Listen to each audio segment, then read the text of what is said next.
আল্লাহর প্রতি অবজ্ঞা প্রদর্শন করেই এরা ক্ষান্ত হয়নি। জাদু মন্ত্রের এমন কিছু জিনিসও এরা অনুসরণ করতে শুরু করল, যা শয়তান কর্তৃক সুলাইমান নবীর রাজত্বের সময় সমাজে চালু করা হয়েছিল। সত্য কথা হচ্ছে, সুলাইমান কখনো জাদুকে আল্লাহ বিরোধী কাজে ব্যবহার করে আল্লাহকে অস্বীকার করেনি।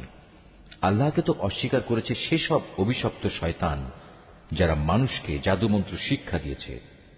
জাদু পাগল মানুষদের পরীক্ষার উদ্দেশ্যে আল্লাহ তাআলা হারুত মারুত নামে যে দুজন ফেরেশতাকে ব্যাবিলনে পাঠিয়েছেন, আল্লাহর সেই দুজন ফেরেশতা কাউকে যখনই এ বিষয়ের শিক্ষা দিত, প্রথমেই তারা এ কথাটা তাদের বলে দিত, আমরা তো হচ্ছি আল্লাহর পরীক্ষা মাত্র। অতএব কোন অবস্থায় তুমি এ বিদ্যা দিয়ে আল্লাহ তাআলাকে অস্বীকার করো না।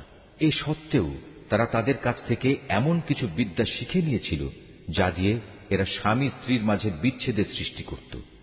যদিও আল্লাহর ইচ্ছা ছাড়া কোনো দিনই কেউ কারো সামান্যতম ক্ষতিও সাধন করতে পারবে না। তারা মূলত এমন কিছু শেখে যা তাদের কোনো উপকার যেমন করতে পারে না, তেমনি তা তাদের কোনো ক্ষতিও করতে পারে না। তারা যদি জানত শ্রম ও অর্থ দিয়ে যা তারা কিনে নিয়েছে পরকালে তার কোনো মূল্য নেই, তারা নিজেদের জীবনের পরিবর্তে যা ক্রয় করে নিয়েছে তা সত্যি নিকৃষ্ট। কত ভালো হতো যদি তারা কথাটা জানত।